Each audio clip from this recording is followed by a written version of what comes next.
Sir చెప్పండి. మళ్ళీ ఆ చాట్ జీపీటీ పేషెంట్ వచ్చారు సార్. మళ్ళీ వచ్చారా? Yes sir. వాడు వచ్చాడంటే పెద్ద తలనొప్పరా. వచ్చేసాడు రాడు. Good evening sir. Good evening madam, కూర్చోండి. చెప్పండి మేడం, మీ ప్రాబ్లం ఏంటి? నెక్ పెయిన్ వస్తుంది సార్ నాకు. ఎన్ని డేస్ నుంచి అండి? 4 days నుంచి వస్తుంది సార్. సివియర్ గా ఉందా?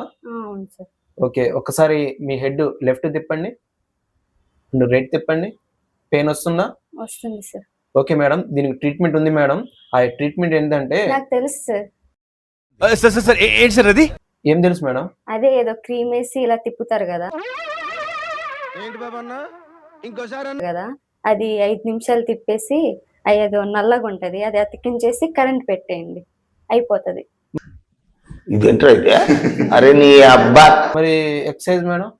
అవేం వద్దు సార్, ఇప్పుడు పెయిన్ ఎక్కువ ఉంది కాబట్టి వద్దు, రేపు చేసుకుందాం. రేపు చేద్దాం అంటారు? ఏంటి మమ్మీ ఎవడీడు? ఇవన్నీ ఎలా తెలుసు మేడం? చాట్ జీపీటీ చెప్పింది సార్. నాకు ఒక గన్ ఇస్తారా? ఎందుకు? చాట్ జీపీటీ చెప్పింది. ఒకసారి ఫోన్ ఇవ్వండి మేడం. ఈ చాట్ జీపీటీ అండ్ మీరు ఇంటికి వెళ్ళి ట్రీట్మెంట్ కూడా ఎలా చేసుకోవాలనేది మీరే చూసుకొని చేసుకోండి. ఓకేనా మేడం? ఆ చాట్ జీపీటీ ఇంకోసారి రావద్దు.